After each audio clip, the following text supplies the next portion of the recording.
क्या आपने कभी जिंदगी से ये सवाल किया है, आखिर ये सब क्यों हो रहा है? कभी ऐसा महसूस हुआ है कि दर्द, अकेलापन या फेलियर ने आपको जकड़ लिया है और कोई रास्ता नहीं बचा? अगर हां, तो ये वीडियो आपके लिए है। नमस्कार दोस्तों, मेरा नाम रोहन है और आप देख रहे हैं कोर ऑफ बुक्स, जहां हम किताबों से निकालते हैं वो कहानियां जो आपकी जिंदगी बदल सकती है। आज हम बात करेंगे एक ऐसी किताब की जो सिर्फ जवाब नहीं देती, बल्कि सवाल पूछने की हिम्मत भी देती है। Life is hard, how philosophy can help us find a way, लिखी है मिड के प्रोफेसर और दार्शनिक किरण सेतिया ने। यह किताब आपको सिखाती है कि कैसे इन्फर्मिटी, लोनलीनेस, ग्रीफ, फेलियर और इनजस्टिस के बावजूद जिंदगी को होप, क्लैरिटी और कनेक्शन के साथ जिया जा सकता है। और हां, अगर आपको यह वीडियो पसंद आए तो लाइक जरूर करें, चैनल को सब्सक्राइब करें और अपने थॉट्स कमेंट सेक्शन में शेयर करें। अगर आप हमारा सपोर्ट करना चाहते हैं तो आप चैनल की सदस्यता भी ले सकते हैं। किताब का लिंक डिस्क्रिप्शन में है। चलिए शुरू करते हैं एक ऐसा सफर जो जिंदगी को देखने का आपका नजरिया बदल सकता है। Chapter 1, infirmity. इस चैप्टर की शुरुआत किरण सेतिया अपने पर्सनल स्ट्रगल से करते हैं। वो एक ऐसी बीमारी से जूझ रहे हैं जिसका कोई परमानेंट इलाज नहीं है। क्रॉनिक पेन उनका रोज का हिस्सा बन गया है, पर वो इससे हार नहीं मानते। उनका मानना है कि इलनेस सिर्फ बॉडी को नहीं, माइंड और इमोशंस को भी चैलेंज करती है। Pain is not the whole of life, but it is a part of it and we need to find a way to live with it. Setiya ये पॉइंट करते हैं कि अक्सर हम हेल्थ को ही हैप्पीनेस समझते हैं, लेकिन जब हम बीमार होते हैं या किसी लव्ड वन को सफरिंग में देखते हैं, तब हमें लाइफ की रियल वैल्यू समझ में आती है। वो बताते हैं कि फिलॉसफी हमें ये सिखाती है कि हर इंसान की लाइफ में कभी न कभी सफरिंग आती है। कोई बॉडी पेन से गुजरता है, कोई इमोशनल ब्रेकडाउन से। इंपॉर्टेंट यह है कि हम उस पेन के साथ कैसे जीते हैं। सेतिया ने एक नया कॉन्सेप्ट इंट्रोड्यूस किया, अटेलिक एक्टिविटीज। ऐसी एक्टिविटीज जिनका कोई फाइनल रिजल्ट या गोल नहीं होता, पर जो हमें खुशी देती है। जैसे एक पीसफुल वॉक लेना, किसी ओल्ड फ्रेंड से बात करना, गिटार बजाना, बुक पढ़ना सिर्फ इसलिए क्योंकि आपको अच्छा लगता है। इन चीजों में कोई अचीवमेंट नहीं होता, पर यह दिल को कंफर्ट देती है। When you can't be cured, you must find a way to live with what you've got. यहां सेतिया ये भी समझाते हैं कि हमें अपनी लिमिटेशंस एक्सेप्ट करनी होंगी। जब हम इलनेस या पेन से लड़ने की बजाय उसे समझना शुरू करते हैं, तभी रियल ग्रोथ पॉसिबल होती है। अगर आप किसी हेल्थ इशू या इमोशनल स्ट्रगल से जूझ रहे हैं, तो खुद को वीक मत समझो। एक्सेप्ट करो, एडजस्ट करो और ऐसी चीजें करो जो आपको डेली बेसिस पर जॉय देती है, even if they don't give any result. सोचिए, जब आप बीमार होते हैं तो क्या सिर्फ रेस्ट लेने से लाइफ मीनिंगफुल हो जाती है? नहीं, पर जब आप उस समय को म्यूजिक सुनकर, किसी के साथ कॉल पर बात करके या जर्नल लिखकर बिताते हो, तब आप सफरिंग के बीच में भी मीनिंग क्रिएट कर रहे होते हो। इन्फर्मिटी हमें यह सिखाती है कि हेल्थ की कमी लाइफ की क्वालिटी को खत्म नहीं करती। जरूरी है कि हम अटेलिक जॉय को इंपॉर्टेंस दें और अपनी जर्नी को पर्पस के साथ जिए, even with pain. Chapter 2, loneliness. इस चैप्टर में किरण सेतिया एक ऐसी फीलिंग पर बात करते हैं जो अक्सर दिखती नहीं, बट बहुत गहराई तक हर्ट करती है, लोनलीनेस। अकेलापन सिर्फ फिजिकल आइसोलेशन नहीं है, बल्कि वो इमोशनल गैप है जो हमें दूसरों से डिस्कनेक्टेड फील कराता है, even in a crowd. Setia बताते हैं कि आज की दुनिया में, जहां हम हर वक्त डिजिटली कनेक्टेड हैं, फिर भी लोग अंदर से ज्यादा अकेले हो रहे हैं। Loneliness is not being alone, it is feeling that no one is with you. इस अकेलेपन को फिलोसोफर लुडविग विटजेनस्टाइन ने भी महसूस किया था। सेतिया फिलॉसफी को यूज करते हुए समझाते हैं कि लोनलीनेस को सिर्फ सॉल्व करने की नहीं, समझने की जरूरत है। वो कहते हैं कि जब हम खुद को अकेला महसूस करते हैं तो हमें गिल्ट फील होता है, जैसे कि ये हमारी गलती है। लेकिन असल में लोनलीनेस एक यूनिवर्सल ह्यूमन एक्सपीरियंस है। इससे कोई भी बचा नहीं है, ना रिच, ना सक्सेसफुल, ना wise. The truth is we need each other and we are shaped by the need to belong. Healing starts with acceptance. Loneliness को दूर करने का पहला स्टेप है मान लेना कि आप अकेले फील कर रहे हो। इसके बाद धीरे धीरे स्मॉल स्टेप्स लेने चाहिए। किसी दोस्त को कॉल करना, even a short chat helps. एक ग्रुप एक्टिविटी ज्वाइन करना, even if it's just a hobby club. अपनी फीलिंग्स को लिखना या एक्सप्रेस करना, जर्नल या आर्ट के जरिए। सेतिया ये भी बताते हैं कि कनेक्शन की तलाश में हमें दूसरों को जज करने की बजाय समझने की कोशिश करनी चाहिए। लोगों के साथ थोड़ा टाइम बिताकर एम्पैथी और ट्रस्ट बिल्ड किया जा सकता है।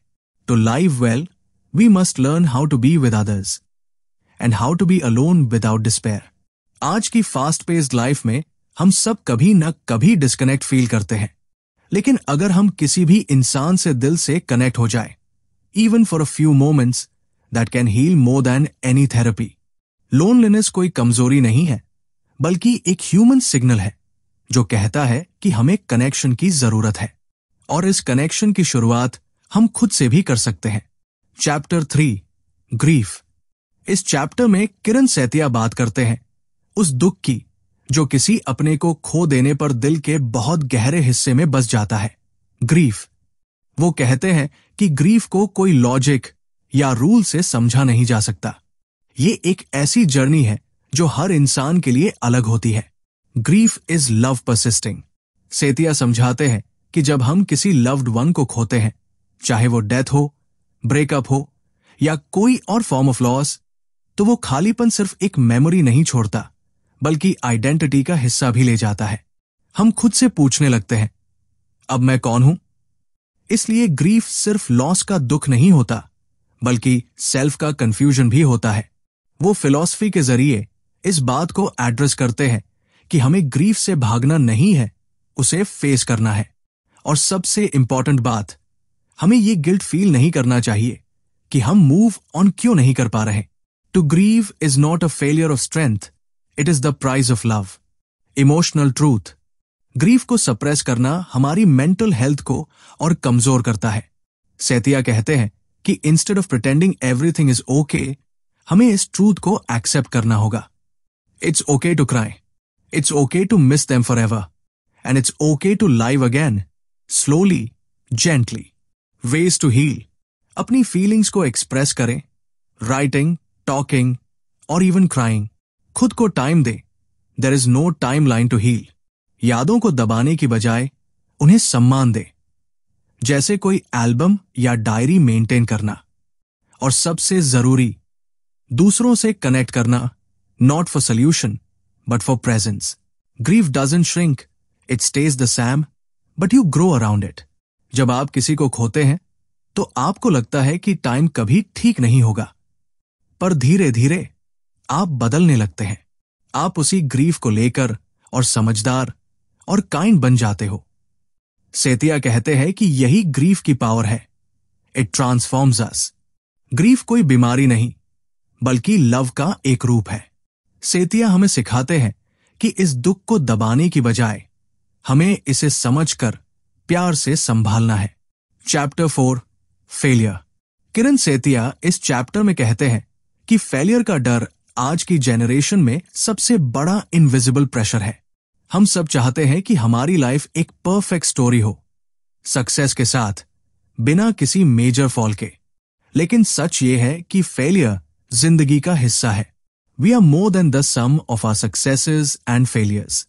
सेतिया फिलॉसफी की मदद से हमें ये समझाते हैं कि हमारी वैल्यू सिर्फ हमारी अचीवमेंट से तय नहीं होती। आज की दुनिया में जहां सब कुछ कंपेयर होता है, marks, job, income, followers, failure को एक कर्ज की तरह देखा जाता है। लेकिन वो कहते हैं कि फेलियर सिर्फ एक रिजल्ट नहीं है, वो एक ह्यूमन एक्सपीरियंस है जिसमें ग्रोथ हिडन होती है। To fail is not to be nothing, it is to be human. What makes failure painful? हम अपने आप को सिर्फ अपने गोल्स के थ्रू डिफाइन करते हैं। यूपीएससी नहीं निकला, मैं लूजर हूं। बिजनेस बंद हो गया, मैं कैपेबल नहीं हूं। रिलेशनशिप टूट गया, मेरे अंदर ही प्रॉब्लम है। सेतिया हमें बताने की कोशिश करते हैं कि ये नैरेटिव गलत है। असल में फेलियर हमें अपनी लिमिट्स दिखाता है और साथ ही हमें रियलाइन करने का मौका देता है। Practical way to handle failure. Failure को एक लर्निंग टूल की तरह देखो, नॉट एज आइडेंटिटी। खुद से पूछो, what did I learn, instead of why मी। खुद को डिफाइन करो अपनी वैल्यू से, ना कि रिजल्ट से। दूसरों से अपनी लाइफ की रेस कंपेयर मत करो।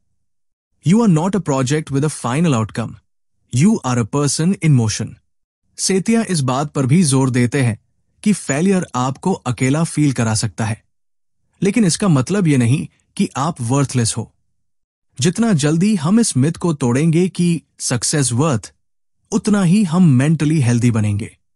सोचिए, कितने लोगों ने बड़े बड़े फेलियर्स देखे हैं। स्टीव जॉब्स को एप्पल से निकाला गया था, जेके रोलिंग को बार बार रिजेक्ट किया गया, लेकिन उन्होंने अपनी फेलियर स्टोरी को फ्यूचर की स्ट्रेंथ में बदला।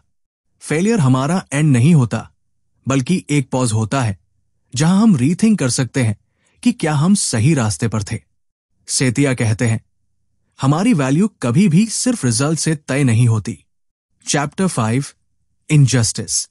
इस अध्याय में किरण सेतिया हमें जिंदगी की एक ऐसी सच्चाई से रूबरू कराते हैं जिसे हम सबने कभी न कभी महसूस किया है। इनजस्टिस यानी अन्याय। ये ऐसा दर्द है जो सिर्फ पर्सनल नहीं होता, बल्कि समाज के हर कोने में फैला हुआ है। सेतिया कहते हैं कि जहां एक तरफ हम अपनी निजी परेशानियों से जूझ रहे होते हैं, वहीं दूसरी तरफ इस दुनिया में ऐसे लोग भी हैं जो रोज अनफेयर सिस्टम्स, बियास जजमेंट्स और अनइक्वल अपॉर्चुनिटीज का सामना कर रहे होते हैं। वो हमें ये याद दिलाते हैं कि अगर हम प्रिविलेज्ड हैं, अच्छी फैमिली में जन्मे, एजुकेशन मिली या हमें किसी तरह का भेदभाव नहीं झेलना पड़ा, तो ये जरूरी है कि हम इस प्रिविलेज को पहचानें और इसे फॉर ग्रांटेड न लें। सेतिया इनजस्टिस को सिर्फ एक पॉलिटिकल इशू नहीं, बल्कि एक मोरल ऑब्लिगेशन के तौर पर देखते हैं। उनका कहना है कि हमें चुप रहकर, न्यूट्रल बनकर या ये मेरी प्रॉब्लम नहीं है कहकर इनजस्टिस को सर्वाइव नहीं करने देना चाहिए। साइलेंस भी एक तरह का समर्थन बन जाता है। It is not enough to live well when others are denied the same chance. Setiya हमें बताने की कोशिश करते हैं कि इनजस्टिस सिर्फ बाहर की कोई चीज नहीं है। ये हमारे सोचने के तरीकों, हमारी लैंग्वेज, हमारी चॉइसेस और सिस्टम्स में छुपी होती है। एक प्रिविलेज्ड व्यक्ति को इनजस्टिस तब महसूस नहीं होती जब तक वो उसे पर्सनली न झेले, लेकिन यही ब्लाइंडनेस समाज की सबसे बड़ी समस्या है। उनका यह भी मानना है कि सिर्फ गिल्ट महसूस करना काफी नहीं है। अगर आप इनइक्वालिटी या अनफेयरनेस देखकर दुखी होते हैं, तो आपको एक्शन में भी आना होगा। वो कहते हैं कि छोटी छोटी चीजों से शुरुआत हो सकती है। किसी के साथ हो रहे अनफेयर व्यवहार पर आवाज उठाना, एजुकेशन स्प्रेड करना या ऐसी पॉलिसीज को सपोर्ट करना जो इक्वालिटी को बढ़ावा देती है। Justice is not an and point, it is a habit, a way of being in the world. Setia इस बात पर जोर देते हैं कि जस्टिस कोई सिंगल एक्ट नहीं है, बल्कि एक डेली प्रैक्टिस है। जब हम दूसरों की पीड़ा को पहचानते हैं, जब हम उनके साथ खड़े होते हैं, तब हम सिर्फ एक बेटर इंसान नहीं बनते, हम दुनिया को थोड़ा और बैलेंस भी कर पाते हैं। Chapter 6, absurdity.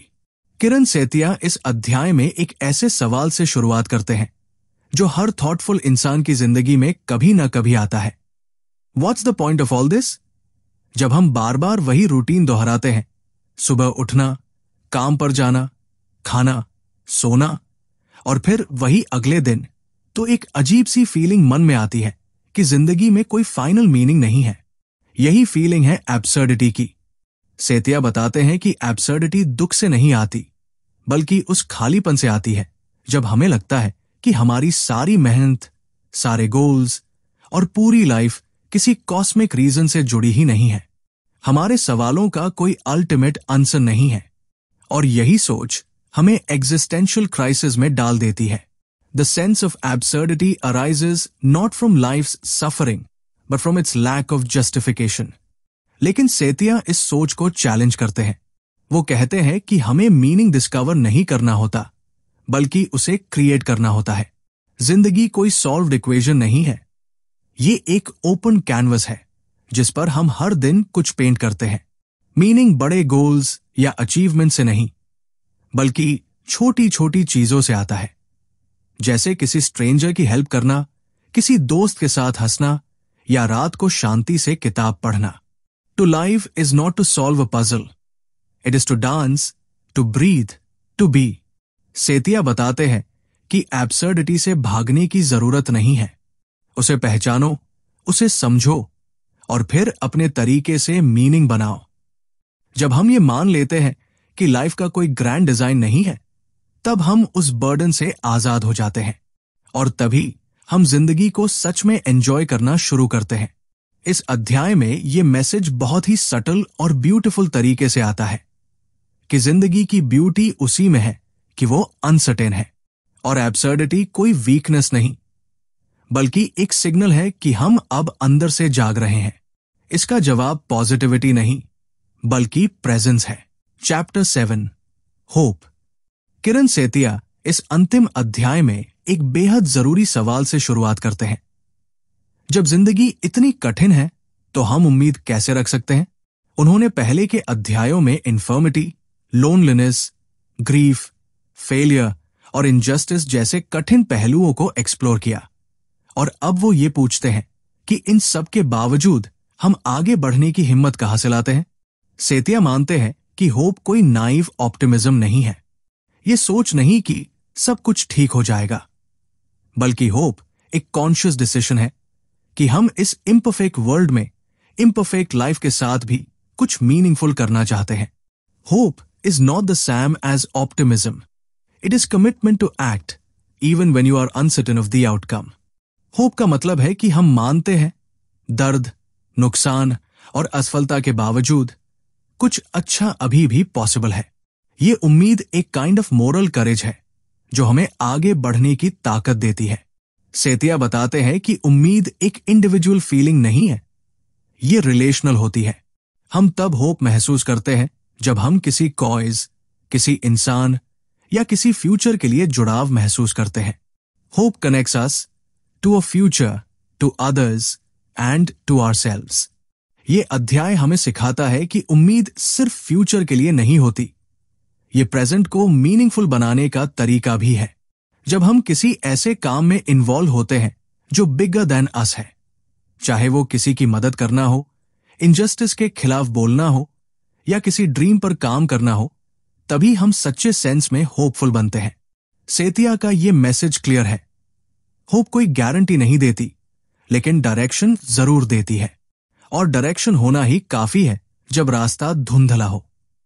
ये चैप्टर हमें एहसास कराता है कि जिंदगी का वेट बहुत भारी हो सकता है, लेकिन जब हम अंदर से कनेक्टेड होते हैं अपने वैल्यूज, अपने लोगों और अपने पर्पस से, तो हम उस वेट को उठा सकते हैं। Hope is not a promise that life will be easy, it's the power to move forward even when it is hard. Kieran Setiya हमें फिलॉसफी के जरिए यही सिखाते हैं कि मुश्किलों में भी जीने का एक तरीका है और वो तरीका है ईमानदारी, समझदारी और उम्मीद के साथ जीना। Chapter 8, living with hardship. जिंदगी कठिन है, ये बात हम अब छुपा नहीं सकते।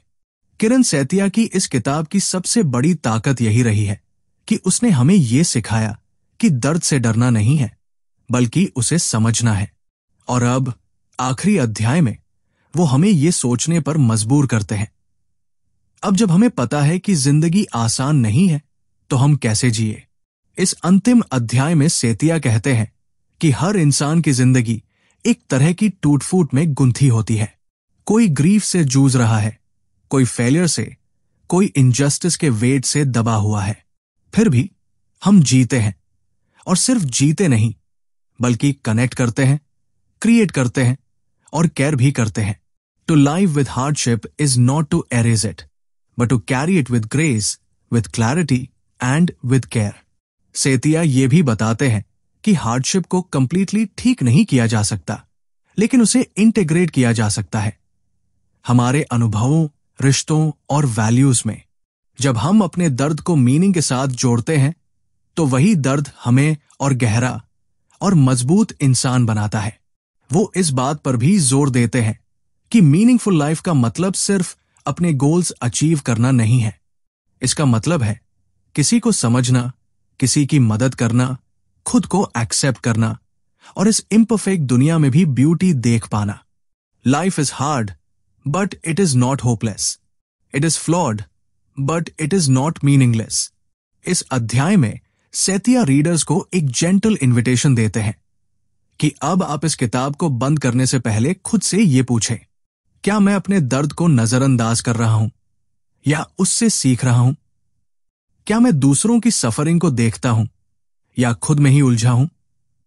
और क्या मैं सिर्फ सर्वाइव कर रहा हूं या ट्रूली लाइव कर रहा हूं? उनका अंतिम संदेश यही है, जिंदगी एक सॉल्व करने वाली चीज नहीं है, ये एक जीने वाली चीज है। और हम जितनी ईमानदारी से, उतनी ही उम्मीद, करुणा और सच्चाई के साथ जिए तो ये कठिन जिंदगी भी एक सुंदर अनुभव बन सकती है। Living with hardship is not the end of the story, it is the beginning of a deeper, wiser life. Life is hard कोई हल देने वाली किताब नहीं है, बल्कि एक साथ बैठकर आपको समझाने वाली किताब है। और इस आखिरी अध्याय में सेतिया हमें ये भरोसा देते हैं कि जिंदगी की मुश्किलें हमें तोड़ने नहीं बल्कि जगाने आती है, और जब हम उस जगने को अपना लेते हैं तभी हम सच्चे अर्थों में जिंदा होते हैं। तो दोस्तों, ये थी कहानी उस किताब की जो मुश्किल जिंदगी में भी मीनिंग तलाशने का रास्ता दिखाती है। किरण सेतिया की किताब लाइफ इज हार्ड हमें सिखाती है कि जिंदगी को ठीक नहीं करना है, उसे समझना है, एक्सेप्ट करना है और मीनिंगफुल बनाना है। अगर आपको ये वीडियो अच्छा लगा हो तो लाइक जरूर करें। कमेंट में बताइए कि इस कहानी का कौन सा हिस्सा आपके दिल को छू गया। और हां, ऐसे ही इंस्पायरिंग किताबों की समरीज के लिए चैनल कोर ऑफ बुक्स को सब्सक्राइब करना ना भूलें। मैं हूं रोहन और हम फिर मिलेंगे एक नई किताब, एक नई कहानी और एक नए विचार के साथ। तब तक याद रखिए, जिंदगी कठिन है लेकिन आप उससे भी ज्यादा मजबूत हो। धन्यवाद।